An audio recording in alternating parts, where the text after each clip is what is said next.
Hello everyone, welcome to my channel. Today we will be starting a new series which will be very beneficial to all the students who are appearing for UPSC Prelims 2025 on May 25, that is this month. Because I am starting 100 or 150 most expected question for the upcoming prelims examination. It is a must try course for all the students who are watching me. Make sure that you buy this course. It is on a very affordable price, and every day I will be discussing 10 to 15 questions from this particular PDF only. If you want to buy it early, then in the description you have the link, and with the help of this link you can buy this particular 200 most expected current affairs. This current affairs not only have MCQs, and apart along with the MCQs it also have an explanation in a detailed way. It means for the next 20 days you are going to cover all the current affairs plus related static data that you have been preparing from various compendium of institutions. So according to my understanding and the experience that I have over a period of time of 8+ years, these are the most important expected questions that may appear in your prelims 2025. It's a must try. It's just cost around 149 rupees, nothing more than that. See in the description.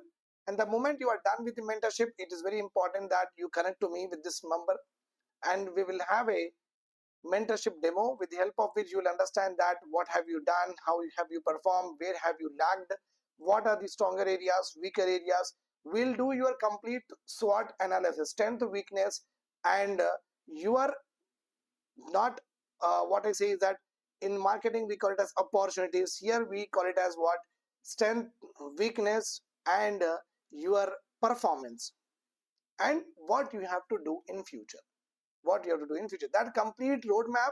If you're through prelims, I'll tell you, you will get through the prelims. Then you have to go for the mains preparation. And if you're not through prelims, and if you're having doubt what could be our strategy, that also I'll tell you. Okay, so without wasting much of your time, let us start the discussion. We'll complete 10 MCQs along with the explanation today. Daily we will be doing this particular series till the end of your, okay, till 2-3 days before your examination. This is more than enough. You just read the current affairs this way and go. Okay, fine. If you want the PDF at the earliest, you can just see in the description. In the link is there, you can buy from it. Okay, the first one I have classified obviously in the discipline way. So we'll start the discussion with international current affairs. Consider the following statements. International North-South Transport Corridor is a multimodal transportation system established on 12th September 2000. Basically, in my lectures or in my mentorship program or in the mains or the prelims, I ask all the students, all of my mentees, to concentrate also on facts, because I believe that factual aspects will make you more closer to crack the examination. Writing just qualitative is not enough. You have to also be quantitative, good at quantitative aspects also. So here, international north-south transport corridor, it is a multimodal. So as a student, you have to also understand that the important keywords. Now this is a keyword. Is it a multimodal? Multimodal means what? North to south, the corridor should be multimodal. Okay, should be connected through roads, should be connected through railways, should be connected through shipping or airways, what it is. Whether it is only by roads or only by rail, or it is multimodal. This word is very important for the examination. That's why you have to stop and you have to think and you have to remind that, have I ever learned that north-south transport corridor is all about multimodal or not? You have to be very clear about it. Then the second important thing that you have to understand here is 12 September 2000 is right or wrong. It is a joint initiative of Iran, Saudi Arabia and India. So complete factual, choose the correct code. You know that very well. Only one, only two, both one and two, neither one nor two. Please pause the video and try to do this particular question if you are continuously studying the current affairs with regard to your preparation. Okay. So answer here is A. Means it is true that it is multimodal model. Okay, and it is true that it has been established on 12th September 2000.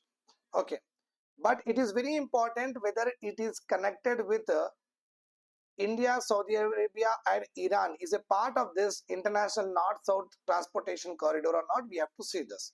The explanation you can see: India is there, Iran is there, Russia is there. So we do not have here Saudi Arabia is not there. Saudi Arabia is not there. So international north-south transport corridor, it is a multimodal transportation project linking the Indian Ocean and Persian Gulf. Indian Ocean and the Persian Gulf, this Gulf. Remember this point. Okay. I will try to mark it with another color, distinguished color. Okay, this is. So Indian Ocean with what? Persian Gulf to the Caspian Sea via Iran. Via Iran to the northern Europe via St. Petersburg in Russia. So in all of these discussions, we have not come across Saudi Arabia as one of the country. So we are talking about Iran and the Persian Gulf and the Russia and the Europe. So that's why our answer here is only one. Saudi Arabia is not. So India, Iran, Russia and Europe, you can understand this way. Clear? Yes. This is the first question. Those who are written this particular answer right, kudos to you, claps for you. Okay, chalo. Which among the following is not a part of countries registering claims on South China Sea? As you all know that this is our Asian continent, okay, including of Persian Gulf, and this is the South China Sea we are having with the Northeast, Southeast Asian. Here we are having North China Sea. Here Japan is there. Here, okay, Malaysia and Indonesia, all these islands are there, right? So this South China Sea, Vietnam is also there here. They wanted, Vietnam is there here, Philippines is there here, okay, Brunei is there here, whatever it is. But South China Sea, China is claiming on the South China Sea. Already International Court of Justice have said that the claim of China is false and it is not, they are not going to be binding on it on any of the countries. But apart from the China, other countries are also around the South China Sea also claiming a part of South China Sea. So we are talking about here China, Philippines, Taiwan, Malaysia, Brunei. So find the correct code. Okay. So which among the following countries are actually saying that no, we do not have any interest in South China Sea, you take it. It means they are not a part of that particular dispute and not they wanted to be it. Okay. So explanation you can see here, the disputed claims in the South China Sea, the countries will first of all remove China, Brunei, Malaysia, Philippines, Vietnam. China, Brunei, Malaysia, Philippines, Vietnam. Here we are having Taiwan is the odd man out. Taiwan is the odd man out. Now if we talk about here, China is there. Yes, China is there. Clear. Okay. Then we have Philippines. Okay, Philippines is also there here. Clear. Philippines is also there here. Then we have Taiwan. Taiwan is not there. Then we are having Malaysia and Brunei. Malaysia is also claiming. Brunei is also claiming. Right. So our answer here is C. Okay. Not C. It should come here. Only three. Only three. Remember this point. Taiwan is a country which is not a part of registering its claim on the side South China Sea. Taiwan is obviously indirectly under the control of China. So Taiwan is, so China is saying to the Taiwan that anyhow bigger brother is asking for South China Sea, you keep shut. Okay, why do you want to ask? Okay, understood my point, clear. So you can see here there are some important islands are there which China wanted. These are the islands which China wanted to actually have. Please look at the islands here, and in this basically the islands lot of oil reserves are expected to be seen, and you can see that uh, some important Spratly islands are there here. Okay, many Scarborough Islands are also there here. These islands are shallow islands and nothing but where the ocean floor is very in the less depth.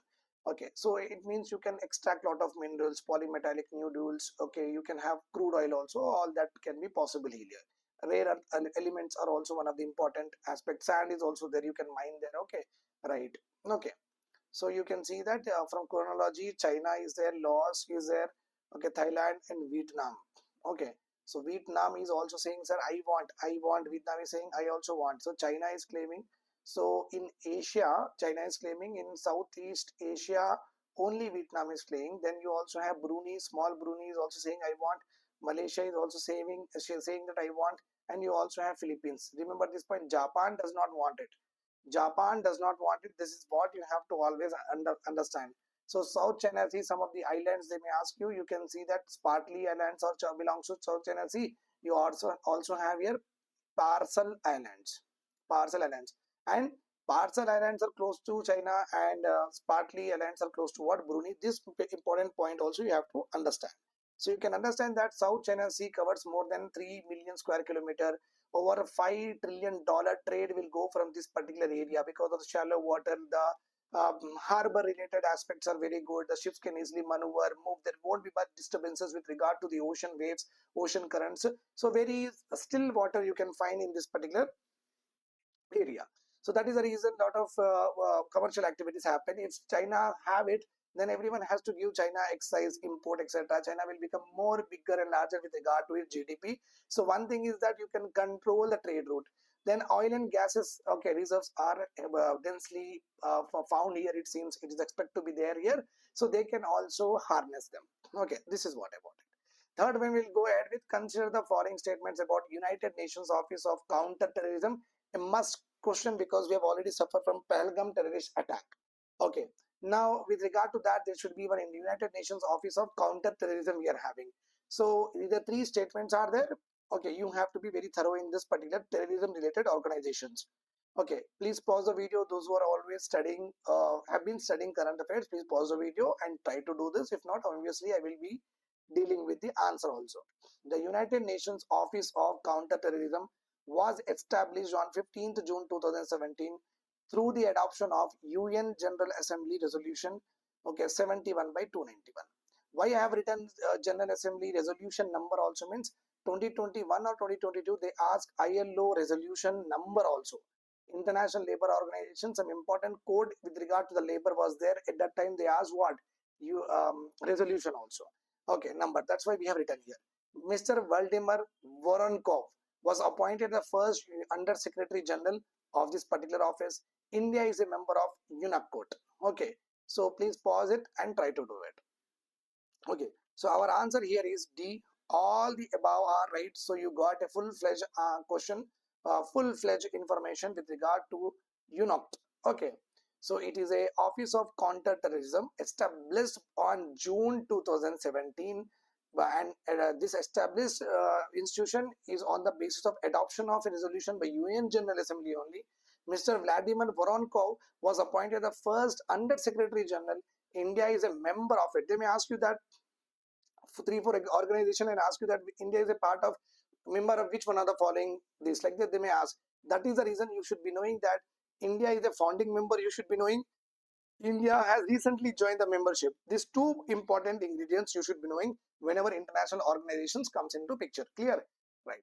Answer is India contributes around $5 lakh to UN Counter-Terrorism Trust Fund. So we are also a trustee.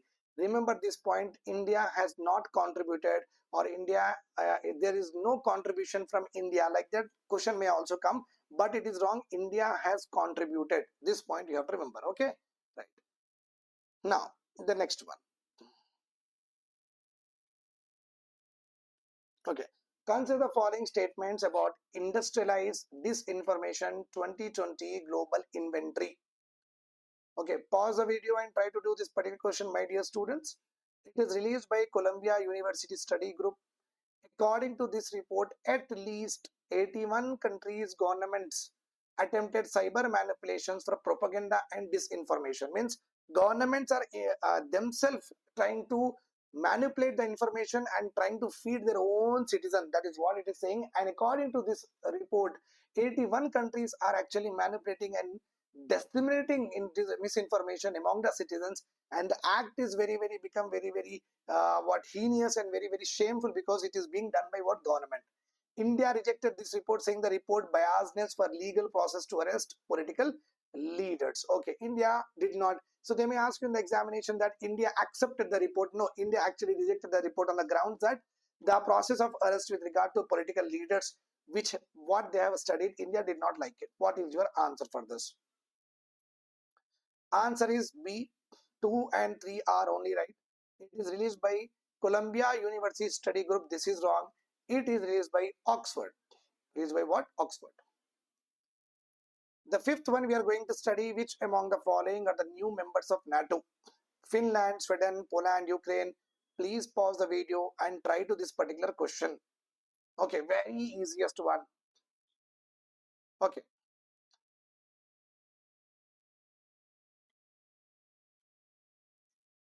Finland and Sweden has recently joined. Remember this point. Ukraine did not join. Okay, Ukraine did not join. And what about Poland?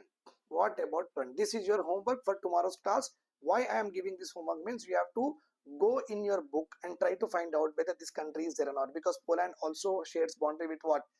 Russia. So you should be knowing. Finland, Sweden, anyhow join. Ukraine, because the war is because of Ukraine want to join. What I say is that NATO only. Okay, not a military bloc led by USA. Just imagine a point here. Russia is there here, right? And US wanted to NATO troops are there at the border of Russia. Do Russia likes it? No. It is nothing but India is there. No. So Pakistan army is there in Bangladesh. So do you allow Bangladesh to have Pakistan army at their borders? No, right? So when India does not allow Pakistan army at the Bangladesh, and we will try every other thing to prevent Bangladesh to harbor Pakistan army in any manner there. In the same way, why Russia want US to move around the borders? That's why the war happened. With regard to the Poland, I don't know. Okay, please get tomorrow. Okay, I'll be saying obviously tomorrow answer. So, but you try to work it out. 5 questions are enough for today. Tomorrow we'll continue the fifth. More 10 questions will complete. This is the first lecture I am discussing, and make sure that you are in the description. You will, if you want to buy, you can buy the PDF of it, and you can have an edge over the most important expected question. Thank you. Take care.